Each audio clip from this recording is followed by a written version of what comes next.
بسم اللہ الرحمن الرحیم، السلام علیکم، صبح بخیر۔ میں ہوں محمد عمر اسلم اور آپ دیکھ رہے ہیں پاکستان ٹیلی ویژن نیوز پر پروگرام جائزہ۔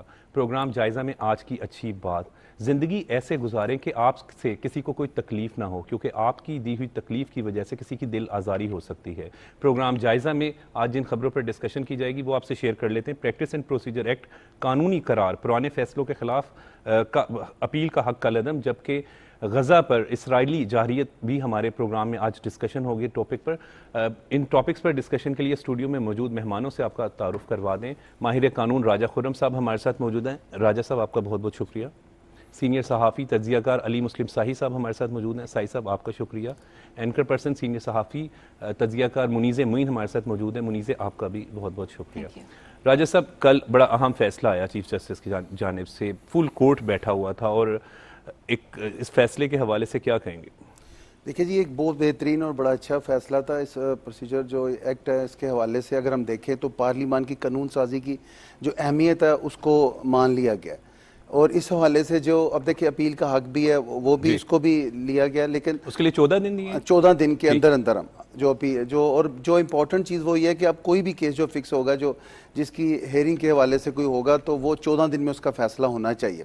اور دوسری جو امپورٹنٹ چیز وہ آئی ہے کہ ہیومن رائٹس کے حوالے سے جو اگر کوئی کیس آتا ہے یا پبلک نیوسنس کے حوالے سے، عوام کے حوالے سے جو کوئی نوٹس لیا جاتا ہے، تو وہ یہ خصوصی بینچ جس کو یہ امپاور کیا گیا ہے وہ اس اسپیشل بینچ کو یہ ریفر کرے گا۔ صحیح۔ اب ایک جو ہوتی تھی نا کہ ایک بینچ بندہ جو ایک حوالے سے آپ دیکھیں کہ ایک ٹارگٹ کیا جاتا تھا، جو تنقید کی جاتی تھی، جو ایک عدلیہ کے حوالے سے جو نمبرنگ کی جو کہا جاتا تھا کہ یہ غلط ہے، اس پہ اب جو سوالیہ نشان ہے نا وہ ختم ہوگا انشاءاللہ۔ اور دیکھیں اس میں دوسری جو بات میں دیکھتا ہوں کہ جب آپ کثرت رائے سے، جس طرح بھی انہوں نے 15-10 کے حوالے سے یہ 10-5 سے جو انہوں نے کیا، 15 تھے ٹوٹل، جی ٹوٹل 15 فل کورٹ تھا، فل کورٹ، تو اس میں جو انہوں نے یہ ڈیسیژن لیا ہے نا، اس طرح ہی آگے ترتیب آئے گی۔ صحیح۔ اور یہ بینچ کے حوالے سے میں سمجھتا ہوں پاکستان کی جو یہ آئین کی حوالے سے اور عدلیہ کے حوالے سے یہ جو قانون سازی ہوئی ہے، جو اس حوالے سے جو آگے پروسیڈنگز چل رہی ہیں، یہ مائل سٹون کا ایک رول پلے کرے گا۔ اور پارلیمنٹ کی قانون سازی کو درست قرار بھی دیا گیا ہے۔ دیکھیں وہ تو ایک حقیقی تھی، اس میں جو یہ آ رہا تھا نا، یہ سارے جو شکوک و شبہات یہ ختم ہو جائیں گے اب، اور اب جو ماضی میں جو اپیل کا حق جو دیا جا رہا تھا یا جو حوالے سے ڈسکشن تھی، اس پہ بھی آپ دیکھیں کہ اب ایک ڈیسیژن مکمل ہوگا۔ اور اگر ہم اسے دیکھیں کہ آئین کے حوالے سے تو ایک مکمل جامع ہے، اس میں اب آگے مائنڈ سیٹ جو ہیں وہ بہتر طریقے سے کام کریں گے۔ جی بالکل۔ علی ساہی صاحب کیا کہیں گے؟ پریکٹس اینڈ پروسیجر ایکٹ کی فل کورٹ کی سماعت ہوئی، ٹی وی پر دکھائی جاتی رہی، چیف جسٹس آف پاکستان نے جو ہے وہ پی ٹی وی کی تعریف بھی کی۔ عمر بھائی، ایک تو یہ بڑا خوش آئند ہے کہ جب سے چیف جسٹس صاحب آئے ہیں تمام کی تمام جو ہیئرنگ ہیں وہ آن کیمرہ چل رہی ہیں، اور یہ بہت بڑی ایک ڈیسیژن ہے چیف جسٹس صاحب کا۔ اور کل کا عوام بھی دیکھ سکتی ہے کہ کیا ہو رہا ہے، عوام بھی دیکھ سکتی ہے کیا ہو رہا ہے کورٹ میں۔ پہلے تو ہم رپورٹرز کے مرہون منت ہوتے تھے کہ ان کے جو ٹکٹس آتے تھے وہ دیکھتے تھے، آپ لوگوں کے مرہون۔ تو کل جو فیصلہ آیا اس میں دیکھ رہا تھا رات کو، وہ چیف جسٹس صاحب نے بڑی اچھی بات کی کہ اداروں کی کوئی آپس میں لڑائی نہیں، جو جس کا رائٹ ہے اس کو وہ کرنا چاہیے۔ اور جو کل ڈیسیژن آیا وہ بھی بڑا زبردست تھا، اس میں انہوں نے تسلیم کیا کہ جو پارلیمنٹ نے کیا وہ ٹھیک کیا۔ اس میں 1-2 امینڈمنٹ کی ہیں جو اپلیکیشنز آئی تھیں، کہ ایک تو جو سو موٹو ہے یعنی 184(3) وہ اب چیف جسٹس اکیلے نہیں، اس کی 3 سینئر ججز اپنے اختیارات کی بھی قربانی دی، یہ بڑی بات ہے۔ تو یہ یہاں تو اختیارات کو بڑھانے کی یہاں پہ آپ کو پتا ہے جو کرسی پہ آ جاتا ہے وہ کرسی کو چھوڑتا ہی نہیں نا۔ تو یہ اس پہ بڑا فوکس تھا، اور آپ کو پتا ہے ہماری سیاسی جتنی طاقتیں تھیں ان کا اس پہ نظر تھی، اور یہ بہت اہم ڈیسیژن ہے۔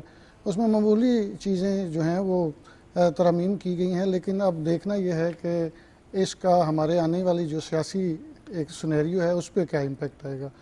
بہت سارے لوگ یہ سمجھ رہے ہیں، اور میرے سمیت، میرا تو اتنا نہیں ہے، راجہ صاحب زیادہ بہتر طریقے سے بتا سکیں گے کہ نواز شریف جو آ رہے ہیں پاکستان، ان پہ اس کا کیا امپیکٹ آئے گا، کیونکہ بہت سارے لوگوں کا اس بات پہ تھا کہ نواز شریف کو اس سے فائدہ نہیں ہوگا۔ جو میں رات کو جتنا بھی دیکھ رہا تھا اور میں اس کو چیک بھی کر رہا تھا، تو اب نون لیگ کے لیے پریشانی ہے یا نواز شریف آئیں گے تو ان کے لیے ان کو کیا فیس کرنا پڑے گا۔ تو اس میں اہم چیز یہ ہے کہ جب نواز شریف یہاں سے گئے تھے تو وہ گئے تھے علاج کروانے کے لیے، وہ کنوکٹڈ تھے، سزا یافتہ تھے، اور اب آئیں گے، ان کی لیگل ٹیم کیا کر رہی ہے ظاہر ہے وہ بھی کل سے بیٹھی ہوگی اور اس پہ کام کر رہی ہوگی، لیکن نون لیگ کے لیے یہ بڑا ضروری ہے کہ نواز شریف آئیں گے تو ان کے الیکشن کا ٹیمپو بنے گا. بالکل ٹھیک, اس کے لیے ان کا الیکشن مومنٹم بھی چل رہا ہے. منیز, اداروں کی حدود کا تعین ہو گیا اس اگر ہم فیصلے کو دیکھیں تو. اچھا, بہت زیادہ بڑا مسئلہ یہ پہلے چل رہا تھا کہ جو بنیادیں ہیں یا جو ادارے ہیں وہ ایک دوسرے کی ڈومین میں بہت زیادہ انٹرفیرنس کر رہے تھے, جس کی وجہ سے ہم زیادہ انسٹیبلٹی کی طرف گئے. پارلیمنٹ اپنی حدود و قیود کی بات کرتی تھی تو عدلیہ کہتے تھی کہ ہمارے معاملات میں انٹرفیرنس ہو رہی ہے, جبکہ ایگزیکٹوز کا بھی اس میں ایک رول تھا. ہر ادارہ ایک دوسرے کے جو فیصلے تھے ان میں انٹرفیرنس کر رہا تھا, جس کی وجہ سے چیزیں خراب ہو رہی تھیں, کنفلکٹ آ رہا تھا. اور اگر ہم دیکھتے تھے کہ کوئی لڑائی کی سی سچویشن ہو جاتی تھی اور اپنے اختیارات کو قربان کرنا بہت بڑی بات ہے. ایگزیکٹلی, لیکن اب جو فیصلہ آیا اس سے یہ پتہ چل گیا ہے کہ پارلیمنٹ سپریم ہے, اور جسٹس قاضی فائز عیسیٰ نے یہ بھی واضح کر دیا ہے کہ جو انہوں کے اختیارات تھے اس کو کم کر کے کہ جو عمر عطا بندیال جس معاملے پر سٹے لیے ہوئے تھے وہ جسٹیفائڈ نہیں تھا. یعنی کہ اس بات کی تصدیق ہوتی ہے کہ ماضی میں جو فیصلے کیے گئے وہ غلط تھے. مگر اب سوچنے کی بات مجھے یہ نظر آتی ہے کہ کیا ہم پچھلے ججز جن سے غلطیاں ہوئیں ان کا احتساب کریں گے, یا ہم اسی طور پر چلتے رہیں گے جو ہماری پرانی روش تھی, کیونکہ جب تک اپنی اصلاح نہیں کی جائے گی تو پھر چیزیں ٹھیک کیسے کی جائیں گی. اگر ہم نے یہ اوپن کورٹ دیکھا جو کنڈکٹ کیا گیا یہ مثالی تھا, اس کا فیصلہ جو آیا ایگزیکٹلی اس کا اطلاق اگر ہوتا ہے تو وہ بھی مثالی. اور جہاں تک رہی نواز شریف کی بات, تو ادھر ایک روم آف ڈاؤٹ یہاں پر ہے کہ جو فیصلے جن پر اپیل ہو چکی کیا ان پر دوبارہ ریویو کیا جا سکے گا, اور اوبویسلی ان کی ٹیم بھی, قانونی ٹیم جو ہے, اعظم نذیر تارڑ یا عطا اللہ جو عطا تارڑ جو ہیں سمیت جو دیگر ہیں, وہ اس پہ مشاورت چل رہی ہوگی. وہ پاکستان آ رہے مشاورت کے بعد ہی آ رہے ہوں گے. ایگزیکٹلی, وہ مشاورت کے بعد آ رہے ہیں. تیاریاں تو مکمل ہیں, ہیتھرو سے نکل چکے ہیں, جدہ پہنچ چکے ہیں, ہفتہ رہیں گے, دبئی جائیں گے اور اس کے بعد یہاں آئیں گے.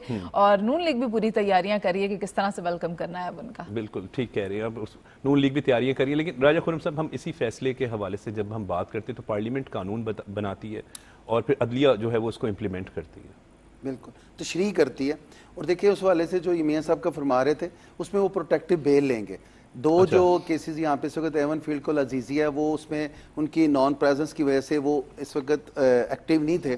اب وہ by way of presenting their presence وہ وہاں پہ پروٹیکٹیو بیل کے بعد پیش ہوں گے. اور اس اپیل پہ جو بھی فیصلہ ہوگا ریویو کے حوالے سے, دیکھیں یہ جو ایکٹ آیا نا, دیکھیں کوئی بھی سسٹم ہو, چاہے اس میں کوئی بھی قیادت ہو, جب وہ ایک سسٹم میں آ جاتی ہے نا تو وہ اس کا رزلٹ میرٹ پہ چلتا ہے اور وہ بہتر ہی ہوتا ہے. تو اس والے سے جو یہ میں سمجھتا ہوں کہ یہ کسی کو فائدہ دیتا یہ نہیں دیتا, یہ by way of submitting documentary evidence جب آگے اس کو وہ چیلنج کریں گے, یا جب یہ الیکشن کے لیے آتے ہیں تو اس میں جب اپنی انائلی کو چیلنج کریں گے تو اس وقت اس کے اوپر جو ہے نا زیادہ سپریم کورٹ میں جو وہ بہتر ایک اور فیصلہ بھی میں سمجھتا ہوں آنے کا احتمال ہے. کیونکہ اس والے سے بھی جب اس کو ڈسکس کیا جائے گا تو یہ 5 سال پہلے مکمل جو ہو چکے ہیں انائلی کے حوالے سے, تو اس میں بھی کچھ ایسے آئیں گے اس میں, کیونکہ لا جب بنتا ہے تو اس میں کچھ چیزیں ہوتی ہیں جس کو تشریح بعد میں بھی کیا جا سکتا ہے, تو اس میں بہتر ہوگا انشاءاللہ. جی بالکل. اور علی سعید صاحب 200 پیشیاں تقریباً انہوں نے اپنی بیٹی مریم نواز کے ساتھ جو ہے, جب آپ نواز شریف کی بات کرتے تو وہ تو پہلے بھی پیش ہو, ہمیشہ عدالتوں کا احترام کرتے رہے. وہ عمر بھائی آپ کو پتہ ہے آپ بھی وہاں پہ جاتے رہے اور میں بھی وہاں پہ کور کرتا رہا, اور جیل میں جو وہاں پہ ہوتا تھا جس طرح لوگ ان کے لیے وہاں پہ اکٹھے ہوتے تھے, اب تو وہ اس طرح کا رواج نہیں رہا میں کہتا ہوں, یا لوگ پسند نہیں کرتے. اب جو لوگ جیل میں ہیں انہوں نے تو پہلے 2 ہفتے یہ بھی اپنے نمبر بھی نہیں دیے تھے کہ کن سے فون پہ بات کرنی ہے, نہ ان کو کوئی ملنے گیا ہے. 2 ہفتے بعد جب انہوں نے سمجھا کہ یہ تو چیزیں جو ہیں ان کے اگینسٹ جا رہی ہیں تو اس کے بعد پھر ان کی فیملی نے کوئی رابطہ کیا ہے. ادروائز ہم نے دیکھا ہے کہ نون لیگ کے جتنے بھی لوگ جب جیل میں تھے تو جیل کے باہر میں نے تو راشی دیکھا ہے, اور خصوصی طور پہ جب نواز شریف یا مریم نواز کی یا شہباز شریف کی یا حمزہ شہباز کی ملاقات ہوتی تھی تو کوٹ لکھپت جیل کے بعد سفارشیں بھی آتی تھی کہ بہت زیادہ سفارشیں آتی تھی, اور بڑے بڑے لوگوں کی سفارشیں آتی تھی, ملاقاتیں بھی کروائیں. لیکن اب چونکہ سختی ہو گئی ہے تو وہ جو پیشیاں ہیں اور اسی نے ایک ٹیمپو بنایا ہے مریم نواز کا. آپ دیکھیں نا جو ایک ایگریشن ہے اور جو اور جس طرح وہ اگریسو ہو کے اپنی وہ کمپین لانچ کی ہے انہوں نے, وہ ہے بھی بڑی ضروری تھی. چونکہ جس طرح سوشل میڈیا پہ پی ٹی آئی کے ورکرز کی ذہن سازی کی گئی ہے, اس کو کاؤنٹر کرنے کے لیے, اپنا نیریٹو بلڈ کرنے کے لیے آپ کو اسی طرح کی کمپین لانچ کرنی پڑے گی. اگر آپ کہیں گے کہ وہ پرانے زمانے کی جس طرح 90 کے زمانے میں پیپلز پارٹی دور کے ساتھ جدت آ جاتی ہے، آپ کو ویسے چلنا پڑتا ہے، جدت آ جاتی ہے، تو اسی کے طرح آپ کو چلنا پڑے گا. اور میرا خیال ہے جو پی ٹی آئی کے علاوہ سیاسی پارٹیز ہیں ان کا سوشل میڈیا پہ ٹائملی فوکس نہ کرنے کی وجہ سے آج ان کی کمپینز جو ہیں وہ پیچھے ہیں، اور اب ان کو بہت زیادہ محنت کرنے کی ضرورت ہے، اور وہ کر بھی رہی ہیں. اب دیکھنے والی بات یہ ہے کہ میاں نواز شریف اگر 21 اکتوبر کو یہاں پہ تشریف لاتے ہیں علی سعید تو صاحب جدہ پہنچے ہیں، وہ یہاں پہ انتظامات مکمل ہو گئے ہیں. بالکل وہ یہ تو ابھی بھی آپ کو کوئی ڈاؤٹ ہے؟ آپ چونکہ تقریباً 15-20 سال سے بیٹ بھی کر رہے ہیں، یہ ساری سیاسی بیٹس بھی کر رہے ہیں، آپ بہت بہتر سمجھتے ہوں گے. لیکن جو موجودہ حالات ہیں، جو کل رات سے لے کے ڈیسیژن آنے کے بعد جو چیم گوئیاں چل رہی ہیں، میں تو اس کو مد نظر رکھ کے بات کر رہا ہوں. لیکن یہ ہے کہ لاہور میں بڑا پاور شو کرنا پڑے گا، اور اس کے لیے تیاریاں بھی ہیں.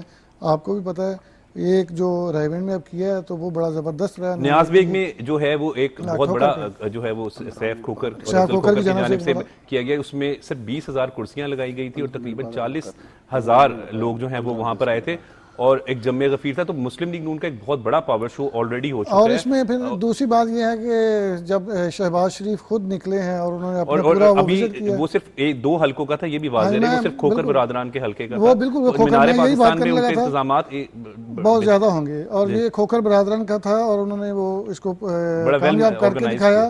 اور جب شہباز شریف خود نکلے اور آپ نے دیکھا کہ لوگوں کے پاس گئے ہیں، اور مجھے لگتا تھا اس دن کہ یہ پراپرلی الیکشن کی کمپین سٹارٹ ہو گئی ہے، اس کا مطلب ہے نواز شریف آ رہے ہیں. تو جب نواز شریف آئیں گے تو پھر ایک مومنٹم اور زیادہ بہتر ہو جائے گا، اور آپ کی جو الیکشن کمپین ہے وہ اور زیادہ بہتر طریقے سے چلے گی. چونکہ نواز شریف کا ایک اپنا ووٹ بینک ہے، لوگ جو ہیں وہ اسی لیڈر کو پسند کرتے ہیں جس نے فاؤنڈیشن رکھی ہوتی ہے. باقی سارے اس کے ایسوسیٹ ہوتے ہیں، ان کے ساتھ اس میں تو سبھی حصہ دار ہوتے ہیں، لیکن ووٹ ہمیشہ آپ دیکھیں ایک لیڈر کا ہوتا ہے. آج بھی لوگ کہتے ہیں ذوالفقار علی بھٹو، آج بھی لوگ پسند کرتے ہیں نواز شریف آئے گا تو لوگ ان کے ساتھ ایزی فیل کرتے ہیں، ان کے ساتھ چیزیں ڈسکس کر لیتے ہیں. تو الیکشن کے لیے اگر نواز شریف آئیں گے تو جس طرح مریم نواز یا شہباز شریف اس کمپین کو رن کرنا چاہ رہے ہیں، اور حمزہ شہباز بھی جس طرح ساتھ چل رہے ہیں، یہ آپ کی ساری جو نون لیگ کی قیادت چل رہی ہے، تو یہ بڑا زبردست ہوگا. اور آنے والے دنوں میں پھر جو الیکشن ہے اس میں بڑا ٹف جو مقابلہ ہوگا. کیسے دیکھیں منیزہ آپ؟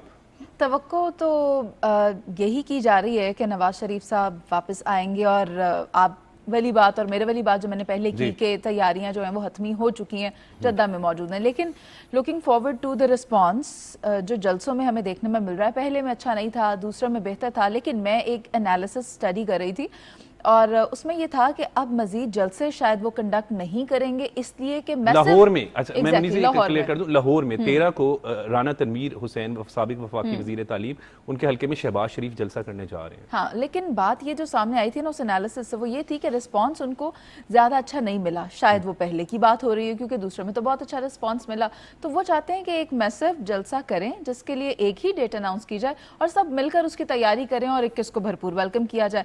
جہاں تک رہی باقی تمام سیاسی جماعتیں جو کہ الیکشن کی تیاریاں کر رہی ہیں، وہ اپنے سوشل میڈیا پر اپنے انفلوئنس کو کس طرح کریٹ کریں گی، الیکشن کی تیاری کیسے ہو رہی ہے، تو اس کے لیے مولانا فضل الرحمان صاحب نے بھی اپنا میڈیا سیلیکٹیو کر دیا ہے، اور پاکستان پیپلز پارٹی نے تو اس سے کافی پہلے شروع کر دیا تھا، ایک باڈی بنا دی تھی. اب ایک ضرورت بھی ہو گئی ہے منیزہ، اگر ہم اس وقت موجودہ دور کی صورتحال دیکھیں تو سوشل میڈیا سے ہی خبریں جو ہیں وہ وائرل ہوتی ہیں، اور بعض اوقات جھوٹی خبریں، غلط خبریں، افواہیں بھی ہوتی ہیں. صرف اس پلیٹ فارم کا ایک یہی ہم کہہ سکتے ہیں لکھونا ہے یا لوپ ہول ہے کہ یہاں پر خبروں کی تصدیق نہیں ہوتی یا خبروں کو اپروول کہیں سے نہیں ملتی اور وہ کریڈیبل نہیں ہوتی ہیں، ورنہ اب یہی رائٹ سورس آف انفارمیشن ہے. اور پلیٹ فارم بھی ہے، تمام سوشل پارٹیز جو ہیں وہ اس کے اوپر آئیں اور اپنی کیمپینز کریں. اور اب تو ٹویٹر نے بھی ویڈیو الاؤ کر دیا ہے جس میں کہ آپ across the boundary, we do not have any boundary on social platforms جو کہ ہمیں ٹیلی ویژنس پر مل جاتی ہے یا اخبارات ایز یو نو.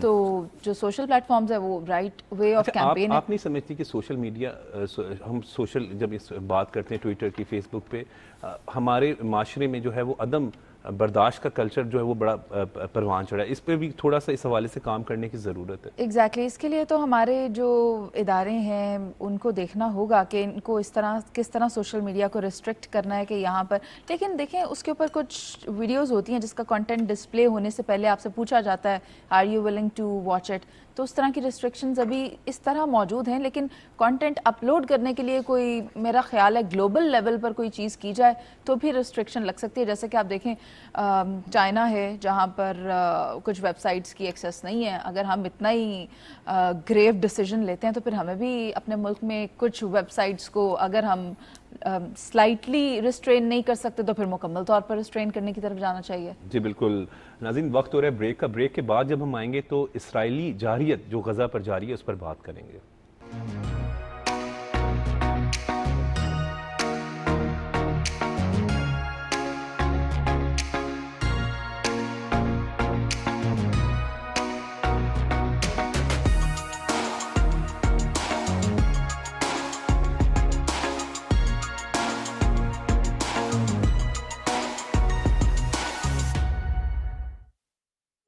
جدید تعلیم ہماری ذہنی، سماجی اور معاشی ترقی کا راز.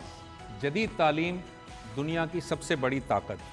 لیکن کیا یہ جدید تعلیم ہمارے اندر رواداری پیدا کر رہی ہے؟ پروگرام میں ہم جامعات کے کردار، مدارس کے کردار، کریکولم کا کتنا زیادہ کنٹریبیوشن ہے، فیکلٹی پر بات کریں گے.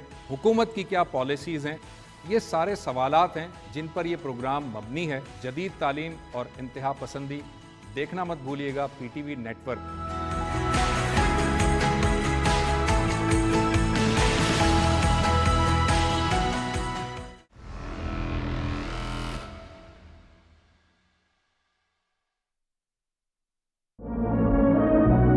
کشمیر تو جنت ہے کہ تم فوراً ہندو بن کے میرے پتی بن جاؤ. Captain Hamza we are posting you to 19 ڈیو. ناؤ کی ہے پیدا. آپ کو اس سے مطلب؟ کسی بھی قوم کو غلام بنانا، ان کے گھروں کو جلانا، زمینوں کو تاراج کرنا، کسی علاقے، کسی نظریے، انسانوں کو بے دریغ قتل کرنا میزان میں گڑبڑ ہے. تم مجھ سے ایک وعدہ کرو. وہ کیا؟ کہ تم مجھے کبھی چھوڑ کے نہیں جاؤ گے.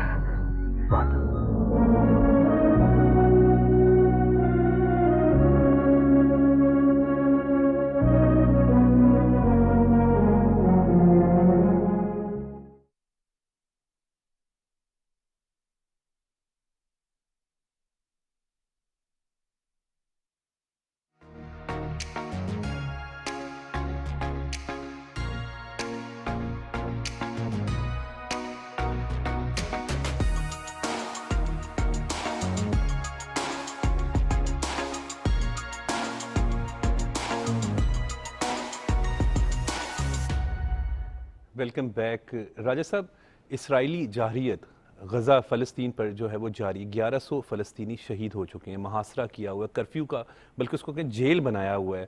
اسرائیلی ظلم و بربریت پر کیا کہیں گے؟ مظاہرے بھی ہو رہے ہیں تو اسرائیل کے خلاف. دیکھیں جی، اس پہ پوری جو امت مسلمہ اور اس کے حوالے سے جو جتنے بھی مکاتب فکر ہیں سارے اس سے بے فکر مند ہے. ہر جو مسلمان ہے اور جو اس حوالے سے ہیومن بینگ بھی جب ہیومینیٹیرین گراؤنڈز پہ بھی اس کی طرف دیکھتے ہوئے تو دکھ ہی ہو رہا ہے. دیکھیں کشمیر اور اسرائیل کو ہمیشہ ہی ایک وجہ تنازع بنا کے تو وہاں پہ معصوم لوگوں کی دونوں سائڈ پہ آپ دیکھیں تو ان کو معصوم لوگوں کو وہاں پہ اس طرح دبایا گیا. غزہ کے حوالے سے بھی دونوں پہ آپ دیکھیں نا تو میں سمجھتا ہوں کہ ظلم ہو رہا ہے اور اس پہ یو این او کو اس پہ نوٹس لینا چاہیے. جو مسلمانوں کی ایک راجہ صاحب نوٹسز کب تک؟ اب میرا تو خیال ہے کہ اب جو ہے یہ نوٹسز جب سے ہم شروع سے اب ہم تینوں جو 4 لوگ جو بیٹھے ہیں شروع سے سنتے آ رہے ہیں نوٹسز سر عالمی یہ بھی ایک ایجیٹیشن کی ایک بنیادی اکائی ہے. میں سمجھتا ہوں بیسک یونٹ کو جب ٹچ کریں گے تو تب آپ eligible to get some relief upper level پہ بھی جائیں گے. اب جب ہم ایجیٹیٹ ہی نہیں کریں گے، جب مردہ دلوں کے ساتھ وہاں پہ کھڑے ہو گئے، اب سوشل میڈیا پہ دیکھیں ایک پوری ٹیم ایکٹیو ہوئی ہے اور اس پہ اس کو بند کر دیا جاتا ہے، مطلب جو بھی اس کے پاس فارمیشن بن رہی ہے. تو میں اس حوالے سے یہ سمجھتا ہوں کہ مل کے آگے بڑھنا چاہیے. جس طرح مسلمان ممالک جو ہیں اسلامی، دیکھیں سعودیہ نے اس حوالے سے اپنے شو کیا، ایران کے حوالے سے بھی کچھ ہے. سارے دنیا جو ہے نا اس وقت معاشی جو بدحالی کا شکار ہے، اس کی وجہ سے کچھ لوگ جو اس کو ٹارگٹ کرتے ہیں نا، اس پہ پھر وہ لگتا ہے کہ سارے ایک معاملے کو لے کے چل رہے ہیں. اس میں اس کو منہ توڑ جواب دینا چاہیے. پاکستانی قوم، پاکستانی عوام جو اس میں فکر مند ہے، ہم لوگ سارے اس کو ایک ٹینشن ہے. اس کو ختم ہونا چاہیے. اسرائیل کی یہ جو اس حوالے سے معصومیت 1100 فلسطینی شہید دیکھیں وہ شہید کی, اور اب دیکھیں آپ یہ دیکھیں کہ آگے اس کے حوالے سے جو بھی بڑھتا ہے اس کو وہ اسرائیل نے اس کی امریکن جو ہے ساری سیٹ اپ اسٹیبلشمنٹ اس نے اس کی تائید کر دی, اس کو سپورٹ کر دی ہے. تو اس پہ ایک ایجیٹیشن ہونا چاہیے. یہاں پہ امبیسی میں بھی بیڑا بھیجا امبیسی میں جا کے یہاں پہ ہمیں دیکھیں ایک احتجاج بھی میں سمجھتا ہوں کہ آپ دیکھیں کسی معاملے میں بھی آپ کی ایک پہلا سٹیپ جو ہوتا ہے نا وہ فرسٹ فلائٹ ہوتا ہے جو آگے آپ کو لے کے جاتا ہے. اس پہ اس کا منہ توڑ جواب ہونا چاہیے. اسلامی ممالک کے حوالے سے ساروں کو مل بیٹھ کے سوچنا چاہیے, اور جو بھی یہاں پہ بیٹھے ہیں اس وقت پی ڈی ایم کی جو پیچھے تھی یا نگران گورنمنٹ کے حال سے انہیں ایک مراسلہ ضرور بھیجنا چاہیے. اس کا رول ضرور ہوتا ہے. دیکھیں کوئی بھی گورنمنٹ ہوتی ہے جب وہ بھیجتا ہے تو اس کی ایجیٹیشن کو ان رائٹنگ فارم میں جب لے کے جاتے ہیں, مذمت جو ان رائٹنگ ہونی چاہیے ہر لمحہ فکریہ. یہ جو ہمارے پارلیمنٹ نے مذمت کی ہے سر, اس کی پارلیمنٹ کی مذمت کے ساتھ ساتھ ہمیں ایجیٹیشن جو ہے وہ ان کی ایمبیسی تک بھی لے کے جانا چاہیے, اور لیگل فورم میں بھی. جس طرح میں سمجھتا ہوں پورا جو اس وقت دنیا کا جو سیٹ اپ ہے وہ ڈسٹرب ہے. جب آپ ان کی بمباری دیکھتے ہیں, بچے آپ سے پوچھتے ہیں, ان محرومیوں کے شکار ان لوگوں کو آپ اپنے اوپر سائیکی طور پہ آپ کے اوپر امپیکٹ ایک بن جاتا ہے. اور آپ کے بچے جو یہاں پہ بے شک جو ایک بہتر حالات میں بھی جا رہے ہوں وہ بھی ڈسٹرب. بالکل صاحب, 300 معصوم بچے شہید ہوئے ہیں. عمر بھائی میں تو یہ دیکھ رہا ہوں کہ جب سے یہ 7 اکتوبر کے بعد ایک تو یہ بڑا زبردست تھا کہ حماس نے ان کو اس بات پہ پہلی دفعہ اس طرح ریئیکشن دیا ہے پچھلے تقریباً سر کئی دہائیوں سے 14 طبق روشن کر دیے اگر ہم یہ کہیں تو یہ ان کے کیمرے, ان کے سینسر جو ان کی باڑ کے ساتھ, اور جو ان کی ایجنسیز جس کے بارے میں کہتے تھے کہ بڑی موساد اور وہ شباب, جس کا انہوں نے ایک بڑا امیج کریٹ کیا, بالکل فیل ہو گئی ہیں. اور وہ جو ان کی جتنی باؤنڈری وال تھی اس کے ساتھ انہوں نے کیمرے لگائے تھے, سینسرز لگائے تھے. پھر حماس نے زمینی راستے سے بھی ان پہ اٹیک کیا, بحری راستے سے بھی کیا, فضائی بے شک ان کے پاس F-16 نہیں تھا یا بڑے بمبار جو بھی وسائل تھے, جذبہ ایمانی اس کے ذریعے انہوں نے ان کو ہٹ کیا. اور پہلی دفعہ ان کو بتایا کہ بھائی صرف آپ ہی نہیں, جس طرح آپ دعوے دار بنے ہوئے تھے, جس طرح آپ نے ظلم و بربریت فلسطینیوں پہ اور غزہ کے لوگوں پہ ڈالے تھے, صرف آپ ہی نہیں, آپ کو جواب بھی دیا جا سکتا ہے. اور بڑا زبردست, اور اب بھی چل رہا ہے. کل بھی پراپرلی وہاں پہ اٹیک کیے گئے ہیں حزب اللہ کی جانب سے بھی, حماس کی جانب سے بھی. اور ہیومن رائٹس کی جو میں پڑھ رہا تھا تو وہ کہہ رہے تھے کہ بالکل یہ جیل ہے جو جیل ہوگی نا سر, اوپن ایئر جیل. دیکھو غزہ اس کو کہتے ہیں 140 کلومیٹر کا تقریباً وہ حصہ ہے, اور ایک طرف جو ہے وہ سمندر ہے, مطلب پانی ہے, اسرائیل ہے دوسری طرف. 1947 سے یہ کام شروع ہوا, 20 سال یہ فلسطین مصر کے قبضے میں رہا, اس کے بعد یہ اسرائیل کے قبضے میں آ گیا. 2005 میں چلیں اس پہ کچھ ہوا, لیکن اس کے بعد بھی وہ غزہ کے لوگوں کو سکون نہیں آیا. جب مرضی اٹیک کیے جاتے ہیں, جس طرح مرضی وہاں پہ لوگوں کے ساتھ ظلم کیا جاتا ہے. ہمیشہ 65% لوگ جو ہیں وہ خط غربت سے نیچے زندگی گزار رہے ہیں, 50% سے زیادہ بے روزگار ہیں. وہاں پہ کچھ بھی نہیں ہے نا, لوگ کتنے دنوں سے بند ہے. اور سب سے بدقسمتی کی بات یہ ہے کہ یہ اپنے آپ کو ہیومن رائٹس کے چیمپئن سمجھتے ہیں, اور یہ انسانی حقوق کی باتیں کرتے ہیں, ہاسپٹل پہ اٹیک کر رہے ہیں, اسکولز پہ اٹیک کر رہے ہیں, پناہ گزینوں کے کیمپس پہ اٹیک کر رہے ہیں, بچوں کو مار رہے ہیں, فاسفورس بم مار رہے ہیں وہاں پہ.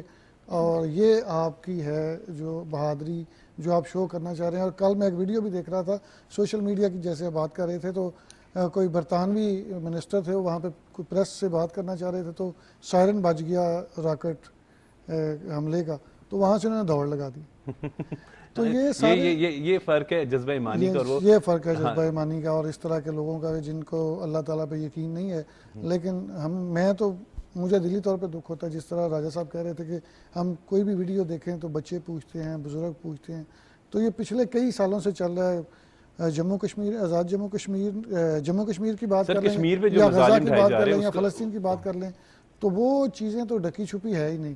UN کی سلامتی کونسل کا پہلا جو اجلاس ہوا اس میں جی ایک دوسرے سے وہ بہت زیادہ توں تکار ہو گئی, ختم ہو گیا. پھر انہوں نے بلایا. میرا خیال ہے جو اسلامی ممالک ہیں ان کو اس پہ پراپرلی سٹینڈ لینا چاہیے, اپنا جو سٹانس ہے اس کو کھل کے واضح کر کے پوری دنیا کے سامنے پیش کرنا چاہیے.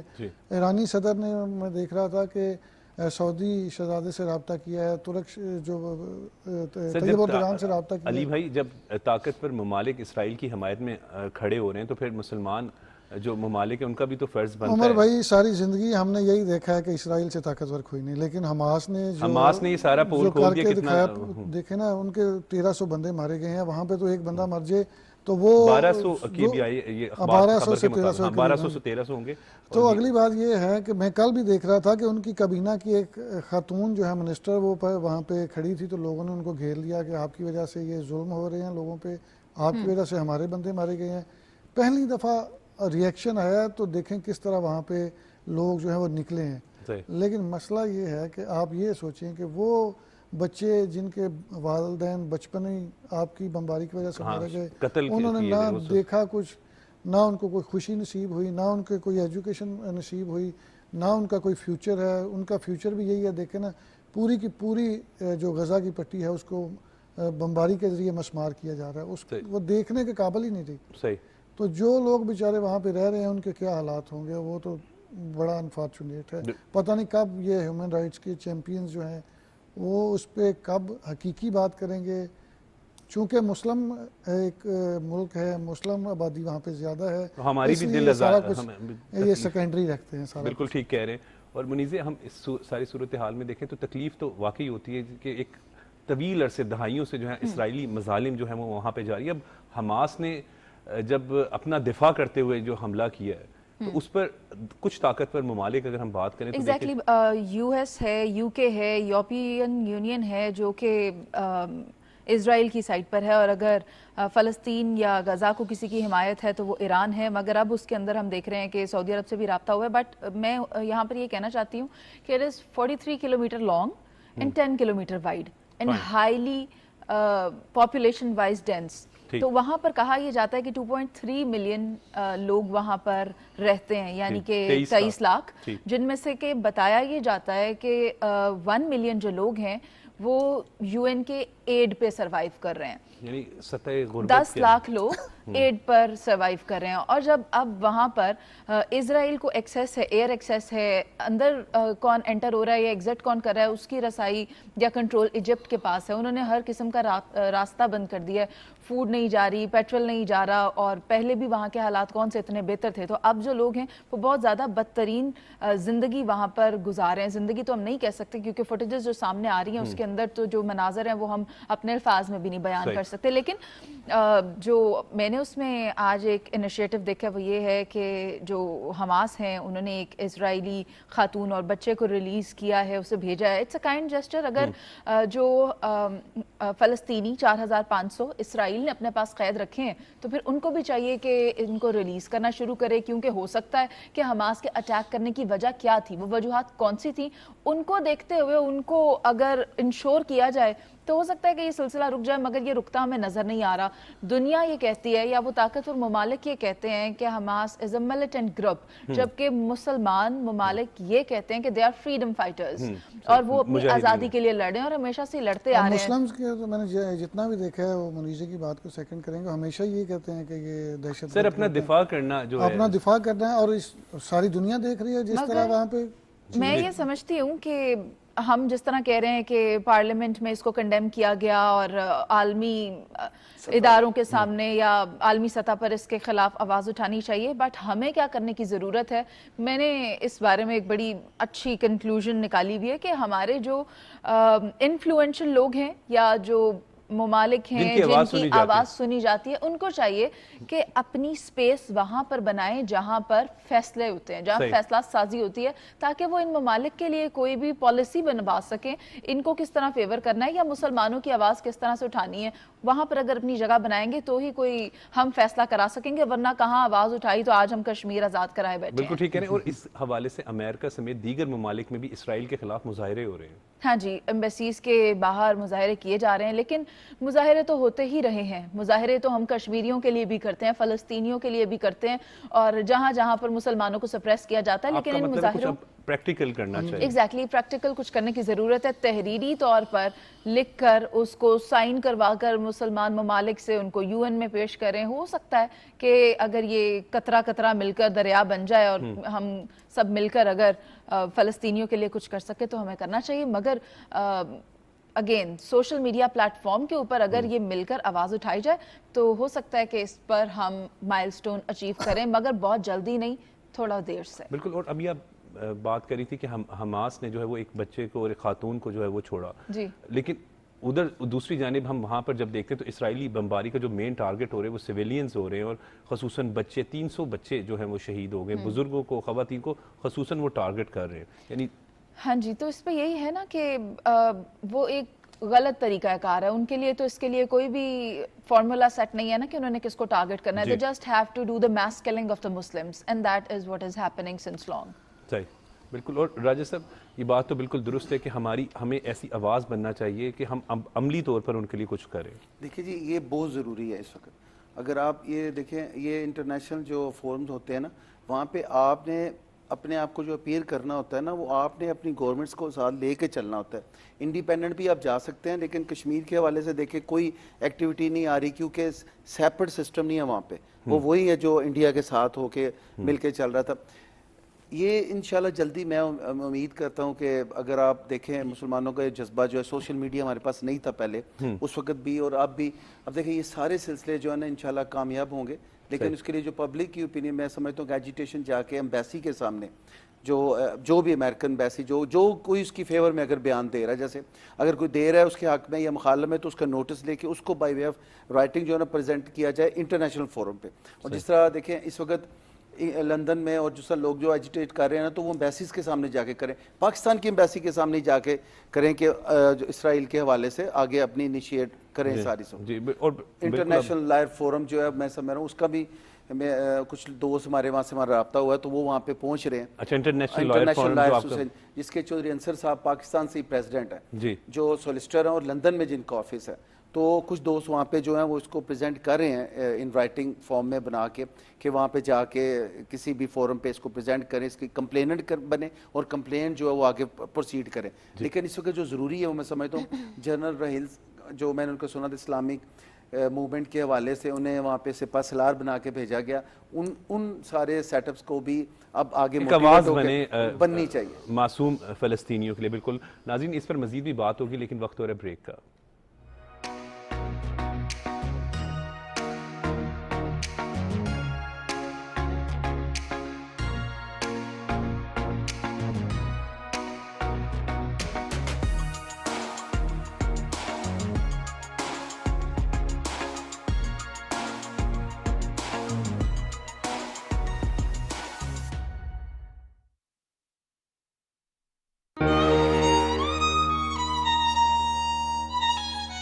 ہراساں کرنا ہوتا کیا ہے؟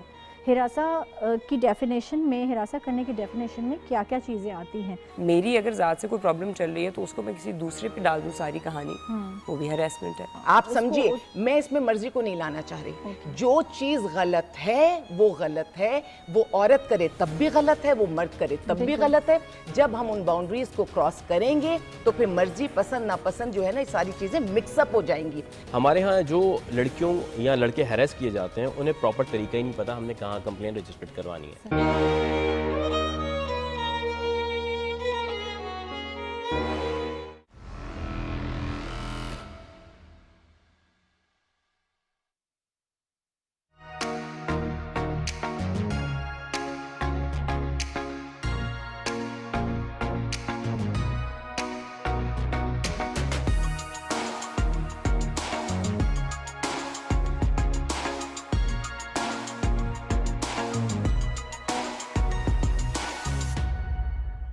جی، ویلکم بیک. علی سعید صاحب، نگران وزیر اعظم انوار الحق کاکڑ صاحب نے کہا ہے کہ انتخابات میں حصہ لینا تمام سیاسی جماعتوں کا حق ہے. تو بالکل جمہوریت کی جب ہم بات کرتے ہیں تو بالکل درست بات ہے. بالکل عمر بھائی، جمہوریت کی یہ خوبصورتی یہی ہے کہ آپ ساری جماعتوں کو الیکشن میں حصہ لینے دیں اور ساری جماعتیں بھرپور طریقے سے اپنا کمپین کریں. جس طرح الیکشن کمیشن کی جانب سے جو ڈائریکشنز ہوگی اس پر عمل درآمد کرتے ہوئے اپنی کمپینز لانچ کریں، جلسے جلوس کریں، لوگوں کو اپنی طرف مائل کریں، اپنے منشور دیں.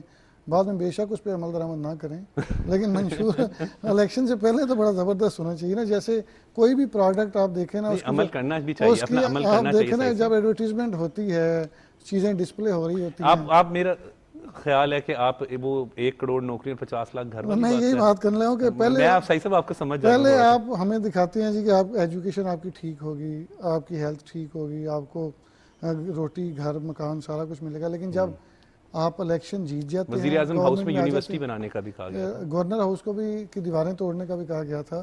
بہت ساری چیزیں ہمیں دکھائی گئی تھی. اور میں آپ کو سچی بات بتاتا ہوں کہ جو نئی جنریشن ہے اور آپ نے جتنے لوگوں کی ذہن سازی کی, ہر بندے کو یہ توقع بھینسوں والا کیا واقعہ تھا صحیح؟ ہر بندے کو یہ توقع تھی کہ وہ تو انڈوں سے لے کے پہلے مرغی سے کوئی بات شروع ہوئی تھی. ہر بندے کو یہ توقع تھی کہ ہمیں اچھی تعلیم مل جائے گی, اچھی صحت کے جو سٹینڈرڈ ہیں وہ ان پہ ہم عمل پیرا ہو جائیں گے.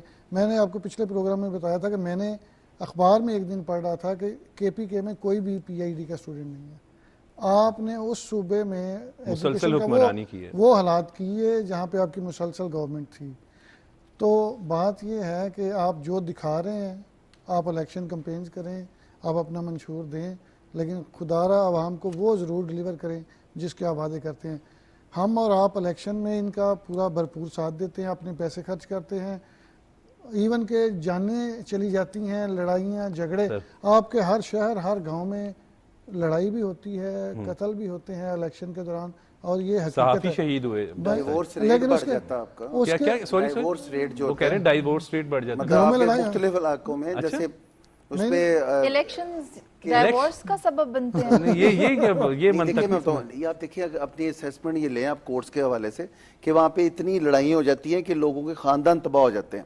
لیکن یہاں پہ سیاسی جو لوگ ہیں نا اس حوالے سے دیکھیں اس کی ریزن میں ایک بیسک اکاؤنٹ ہے. راجہ صاحب ٹھیک کہہ رہے ہیں. میں یہ جو دیہاتی علاقے ہیں یہ اس کی میں تو آپ ایگری کرتی ہیں؟ بالکل آپ نہ کریں, بالکل ٹھیک بات کریں. کورٹس کی جو میں بتاؤں آپ کو دیکھیں اس میں یہ نہیں کہ یہ راجہ صاحب تو بڑے سیریس ہو کے بات بتا رہے ہیں. میں آپ کو بتاؤں ابھی آپ ستو قتلہ تھانے کی اسٹیٹمنٹ لیں ایک وابلا ٹاؤن کے علاقے ٹاؤن میں, وہاں پہ تقریباً 17 جو ہے نا اپلیکیشن ڈائیورس کی آئی ہیں. میں اس سے دیکھیں یہ ایک ریشو جو آ رہی ہے اس میں وجہ یہ ہوتا ہے کہ آپ کی جو اس میں جتنی آپ کی مخالفت ہوتی ہے نا الیکشن کے حوالے سے نوائی علاقوں میں ایک پورا تسلسل چلتا ہے. جب آپ اس سائڈ پہ جا کے دیکھیں نا جس علاقے سے ہم لوگ تعلق رکھتے ہیں وہاں پہ باقاعدہ دشمنیاں نبھائی جاتی ہیں. ڈیموکریٹک رول جو ہے نا دیکھیں میرا علاقہ ہے کھاری ہے گجرات کے حوالے سے, وہاں پہ آپ دیکھیں کہ وہاں پہ ڈیموکریٹک گجرات کے ایک سابق وزیر اعلیٰ ہوں گے, لیکن آپ اس کو اس طرح نہ لیں. دیکھیں آپ کی جو تناؤ ہے اس کی وجہ موٹیویشن جو پیچھے ہے وہ یہ نہیں ہوتی طلاق پہ کہ آپ کو کوئی ڈیموکریٹ یا جو فیملی رولز ہیں. راجہ صاحب کی بات ٹھیک ہے, میں آپ کو بتاتا ہوں دیہی علاقوں میں یہ ہوتا ہے. میں نے اس چیز کو فیس کیا, میں آپ کو بتاتا ہوں. سر آپ کے جہاں میں آپ کو یہ بات بتاتا ہوں کہ میری اپنی فیملی میں جو ہمارا بہت بڑا خاندان ہے اس میں 2 گروپوں کی آپس میں لڑائی ہو گئی. اب آپس میں رشتے بھی ہیں. اب پہلی دفعہ ہوا کہ ہم 2 جماعتوں کے وہاں پہ الیکشن ہال بنا کے بیٹھے ہوئے, ٹھیک ہے, تو وہاں پہ لڑائی بھی ہوئی اور وہاں پہ فیملی ڈسٹرب بھی ہوئی. راجہ صاحب کی بات بالکل شہر کی بات نہ کریں, دیہی علاقوں میں یہ بڑی خرابی چلتی ہے, بڑی لڑائیاں چلتی ہیں. اور وہاں پہ میں یہی بتانے لگا تھا کہ دیہی علاقوں میں جو مرڈر ہوتے ہیں, لڑائیاں ہوتی ہیں, جو کینڈیڈیٹ ہے وہ جا کے حلف اٹھا رہا ہوتا ہے, تو جو لوگ بیچارے ہوتے ہیں وہ عدالتوں کے چکر لگا رہے ہوتے ہیں یا تھانوں میں پیشیاں بھگت رہے ہوتے ہیں. پولیٹیکل وکٹمائزیشن جو ہے نا سر, اس کی جو یہ دیکھیں یہاں پہ شعور ہے, یہاں پہ لوگوں کا ایک مائنڈ سیٹ ہے. یہاں پہ ایک جماعت میں اگر ایک بندہ ہے تو دوسری میں دوسرا ہے. لیکن آپ جب دیہی علاقوں میں جائیں اور وزیر اعظم صاحب کی یہ بات بالکل ٹھیک ہے, الیکشن ہوں گے, ساری جماعتیں اس میں حصہ لیں, جو جیتے گا وہ آ کے اپنی کرسی پہ بیٹھ جائے. لیکن یہ ہے کہ پبلک کو ڈیلیور کیا جائے. ہم پچھلے 5-10 سال سے اسی پریشانی کا شکار ہیں کہ انقلاب آ رہا ہے, نوکریاں آ رہی ہیں, گھر آ رہے ہیں, 4 سال گورنمنٹ کی بات کر رہے ہیں, ہو رہی ہیں. پھر آپ نے وہی ذہن سازی جو ہے وہ اپنے عسکری اداروں پہ امپلیمنٹ کر کے وہاں پہ وہ تو بڑا افسوسناک اور یہاں پہ پولیس کے لوگوں کو شہید کیا گیا, زخمی کیا گیا, ساری سڑکیں بند کر دی گئیں. اس طرح کی ذہن سازی نہ کریں, آپ تھوڑی اس طرح کی کریں کہ آپ کی چیزیں جو ہے وہ پازیٹیو طریقے سے چلیں, اور آپ کی جو یوتھ ہے اس کا جو مائنڈ سیٹ ہے وہ نیگیٹو نہ بنا دیں کہ ہر بندہ آپ نے چور بنا دیا ہے. آپ نے سوشل میڈیا کا جو پلیٹ فارمز استعمال کیے ہیں اس میں اس طرح کی چیزیں بچوں کے ذہن میں ڈال دی ہیں کہ باقی سارے غلط ہیں, میں اکیلا ہی ٹھیک ہوں. اور آپ کی پارٹی کے دور میں جو کرپشن کے ریٹس ہیں وہ چیک کریں آپ, تو میں کہتا ہوں آپ کے رونگٹے کھڑے ہو جائیں گے. میں نے خود جن اداروں کو کور کیا ہے میں نے وہاں پہ دیکھا ہے ڈائریکٹلی ان کے منسٹرز کے پاس منتھلی جایا کرتی تھی,